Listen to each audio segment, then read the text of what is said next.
Hi, and welcome to another edition of I'm Making It Happen. I'm Nicole Tyson, and today we have the pleasure of speaking with Kamal Russell, the CEO of KDM Productions. So we're going to find out what it really takes to be in the consultant and production industry. So let's get right to it. So thank you so much, Kamal, for being with us. Thank you for having me. We just wanted to find out and let the viewers know what it takes to be in the promotion industry. Like, everyone knows Kamal. Everybody knows about KDM Production. Every time I hear these big events happening, you're usually behind it. And so just tell me how you got started with this. Basically, I started in high school with two buddies of mine that decided to do house parties because we didn't want to be bored. We graduated in 2004, and then after leaving here and going to college, I came back in 2009, got laid off because the economy took a downturn in 2010, and incorporated a business and went forward from there. My buddies and me, we kind of just worked hard at it. To start a business is really just have to work hard. You have to be willing to do everything yourself. When you start your business, you suck salt, man. Like, I mean, I could tell you, like, I'm moving speakers in a little 2000 Vitara for like 3 years straight, just lifting speakers by myself. You know, just put them in the Jeep, pack it up, drive west. It was rough. I was doing all my events of East. Wow. You know what I mean? It was rough out, and now we got concert sound stuff. I mean, you know, I look back at it and I'm like, oh, this is crazy. We never took a business loan or anything. We were able to generate all the money organically, you know what I mean, from the business, you know what I mean? And sometimes we lose the little money we had, and we sit back and we just plan and we work hard again, and then we get bigger contracts, we move on to this stuff. So then you have a lot of times when you come back to the drawing board and be like, okay, so we did this and where we could do better, how we could improve for the next year. Exactly. I give St. Croix that, allowing me to mature into being a businessman. So when you came back home, did you know you wanted to start the company? No, actually, I had a full-time job at the Village, and I was trying to do sports event timing in the Caribbean. Okay.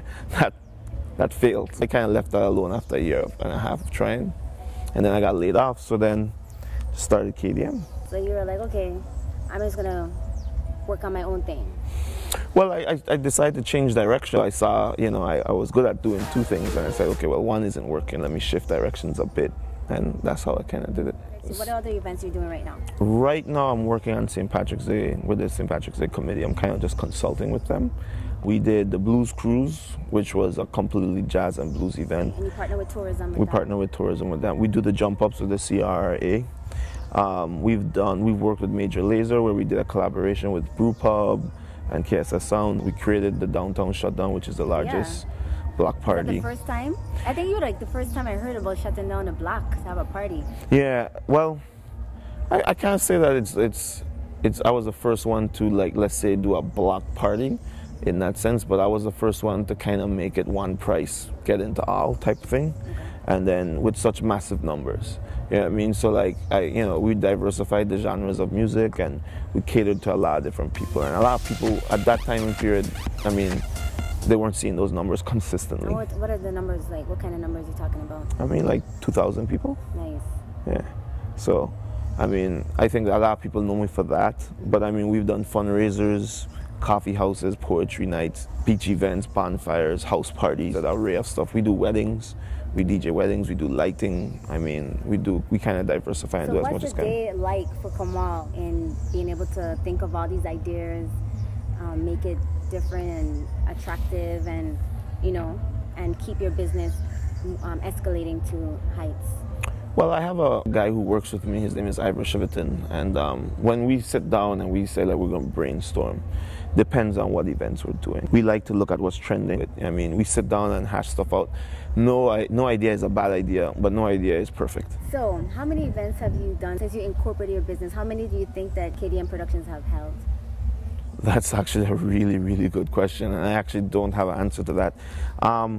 Because I don't really keep count. I kind of just go with the inspiration. I can tell you that we have downscale on the quantity of amount of events. So we've shifted to more like community events, you know what I mean, doing a lot more fundraisers for non-profit organizations. I've actually done a couple sporting events.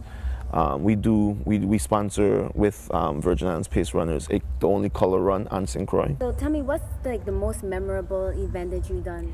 I have three for a number of different reasons. Okay. Freedom Island, I don't know if you're familiar with that one. No, I'm learning a lot today. So Freedom Mile, what's that one? We did a party in the middle of the ocean. There was a sandbar that had developed in Coakley Bay. If people are familiar with it, there was basically a picture circling around with Seaborn flying over like a small group of people in the middle of the ocean. It had like 100 people. We lost money, but it was by far the most fun anybody has ever had at an event. So what made it the most fun? Because you're in the middle of the ocean, you're boated out from Christian Said to this island by Caribbean Sea Adventures, and we had the Heineken boat, stage boat out there playing music, and we gave free liquor. It was $30, all inclusive. DPNR gave us the permits, everything done. And it's basically one of the most unique events in the world. Wow. And when I say that, I'm not like sprucing it up or like adding to it. It really did. I did a lot of research. You can't find this. You can't find it. In fact, Rolling Stone actually tried to interview Mike Nisman. Stone, yeah, actually. Magazine? Yeah. Okay. Reached out to Mike Nisman, but the thing about it is the island is gone, so it can't ever be duplicated again. So it was a one-time thing. So we actually planned this event for 2 years before we executed it. I don't know if I'm like the only one that didn't know about that sand. Yeah, that was the most unique and a memorable event I did.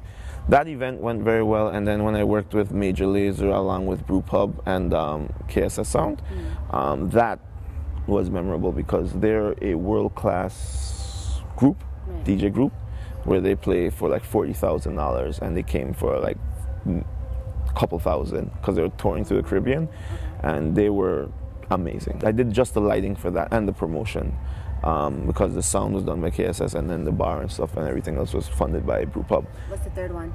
It's actually much more humbler event. We did a fundraiser for a girl who had a degenerative genetic disease. We raised like $10,000 for her. Wow. So I like the uniqueness of the event. I like the fact that the entertainment was such at a high level for the second one, and then giving back was the third one for me. Those are the three, I would say, the tops. Each one hits a different aspect of how I like to run my business. There's like no limitations to the kind of events that you're putting on. I think that on St. Croix, to make it, you need to be diverse. You have to diversify your product. Because just like Hovenza shut down, everybody was like, you're not going to get those guys coming in the club spending 4 bottles at the bar anymore. You got to diversify. So we started doing community events, and those are just as fulfilling. Well, I really liked, you did one just recently, was the New Year's party. Oh, yeah. In Carambola. Yeah. That was tight security, safe. Yeah. Some people are concerned when they go out, but it seems like the events that you're putting on are a safe environment. Yeah, I've had a security Vince Hendricks with me for a while, and R&T Security also actually did that event, and they were by far the best security I've ever worked with, and I've been doing this as a business for 5 years. Hopefully next year we can take it even better. So I know in any business there's ups and downs. So what has been like the biggest lessons you've learned in doing the promotions in this promotion company? I've learned a lot, about myself and about how to do business. I had no real experience with business besides my dad running his own business all my life, and before he went into the Senate. I would say that you have to be very direct as a businessman. You have to clearly state what you want and certain things. And when I started this at 24, 25, I wasn't a very direct man. Also, I learned don't mix the friendship and the business thing too much unless you're going to be very clear with guidelines, and that comes back to being direct again. Do you see KDM Productions in the next 5 years? Well, that's the next lesson I learned. I don't like to talk about where my goals are because I'll tell you this, there's a lot of promoters out there. I've had a lot of just ideas I felt like undercut and undermined. And I can't necessarily say stolen, but I would say like, they'll be they'll watch and pay attention, and that's just what it is. And so, you can't really stop them per se.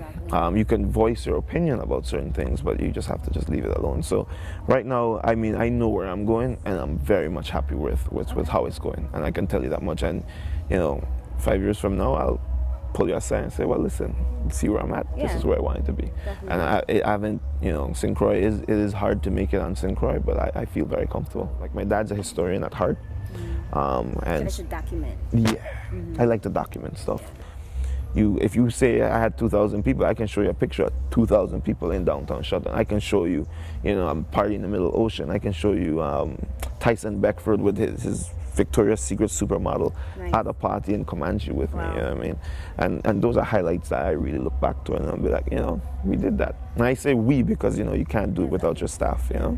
Your staff is... You need a team. Together, everyone achieves more. You can't, you know, you could say you might be the one out there, but you need a team to help you make it happen. Yes, and you need a solid team. Yeah. I mean, I can tell you how much times it'll just be me and Iva cleaning the street or picking up, because we do a lot of work with police, and police doesn't like waste management doesn't like trash all over the place. So after a party, people are really trashy. So we're cleaning cups up and moving trash and moving tables, and all this stuff is part of what we do. And so you have a good working relationship with the different governmental departments. Oh yeah, so I can honestly say that police department treats me really nice. I go for permits, so Chief Hector is really amazing. I deal with Felix of Waste Management, all these guys. I mean, even Public Works. If we didn't get the type of relationships, or at least get the type of help from the government, the Blues Cruise would have never happened. We did that with a very shoestring budget. What would you attribute your success to? Like how your business has gone from the parties to now doing major events? I'd say two things. Family. They keep me grounded. Like, I mean, I could tell you, I'll bring an event to my mother, and she'll be like, that? And I'll be like, okay.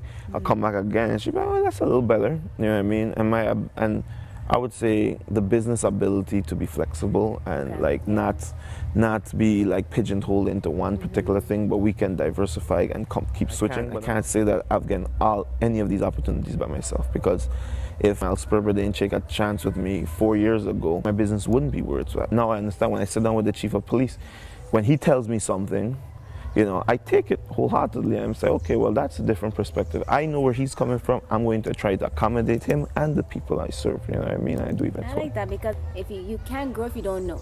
Exactly.